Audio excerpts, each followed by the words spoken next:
All right, welcome to The Explainer. Now look, this isn't some dry, technical manual. Think of this as a strategic briefing for you, for the leaders in the room, to help you make a really critical decision about your company's mobile device policy. And let's just dive right in, because the stakes here are incredibly high. This number you're seeing, that's $4.45 million.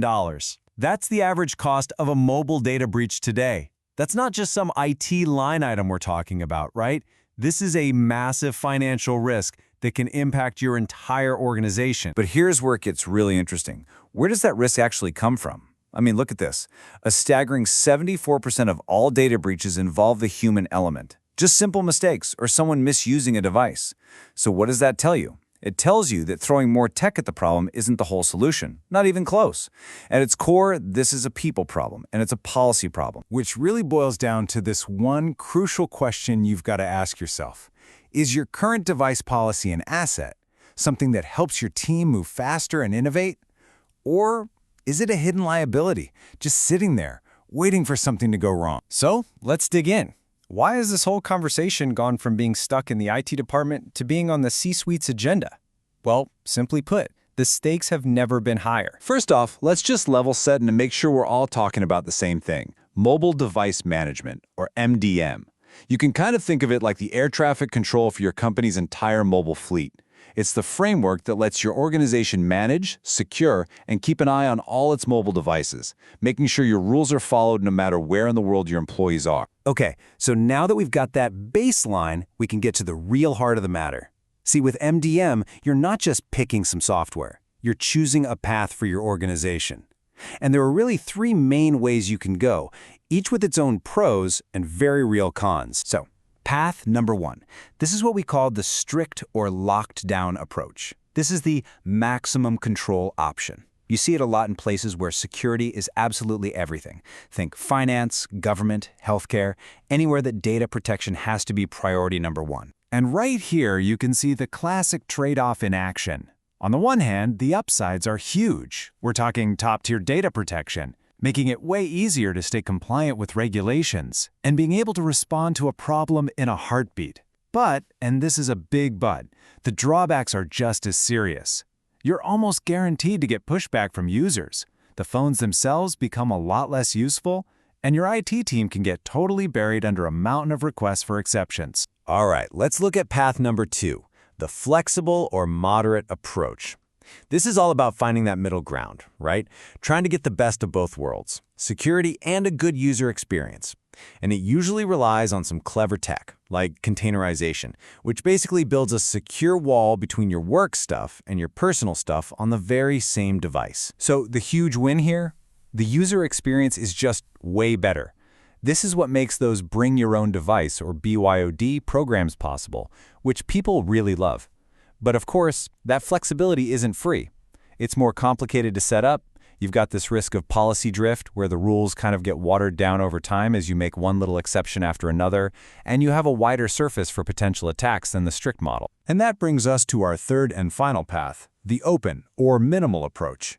This one is all about user freedom. It's built on a foundation of trust. It takes a very hands-off approach, basically working on the assumption that employees will do the right thing with company data. So what's the deal here? Well, you get incredible user freedom, people are more productive, and IT's workload is much, much lighter. The flip side, though, is pretty scary. You're opening yourself up to some major security holes. And trying to prove you're compliant for an audit, that becomes a nightmare.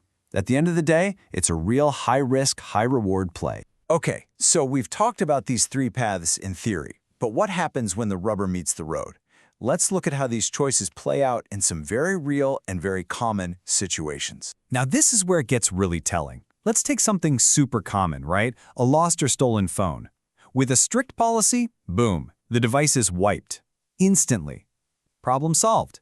With the moderate policy, you just wipe the secure work part of the phone, leaving personal data alone. But an open policy, whoa, now you're just waiting. You're completely dependent on the employee telling you they lost it. And that creates a huge window of risk where your data is exposed. But it's not just about security incidents, is it? We have to talk about the people. And this quote, this really nails the tension you're trying to manage as a leader. Because really tight, restrictive policies, they can feel intrusive, they can slow people down, and that affects morale and how people get their work done. And this chart, it lays that tension out visually. It couldn't be clearer. The strict policy, the most secure one, also creates the most friction for your users. The open policy is the exact opposite.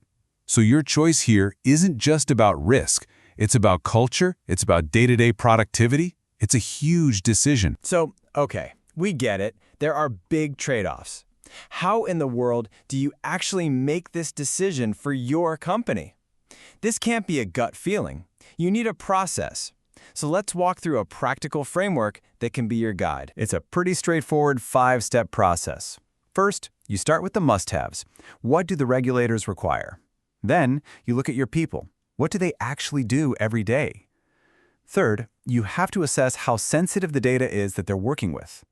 Then, you explicitly define your organization's appetite for risk. And finally, you make sure whatever policy you choose actually aligns with your bigger business goals. And look, once you've made your choice, you're not done. You have to know if it's actually working. You got to measure it. And this gives you a great starting point for what to track.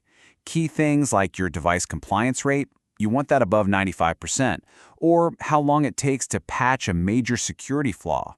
Because at the end of the day, what gets measured is what gets managed. Okay, so if you remember nothing else from this, let it be these 3 things. First, it's all about balance. This is a constant push and pull between security and flexibility.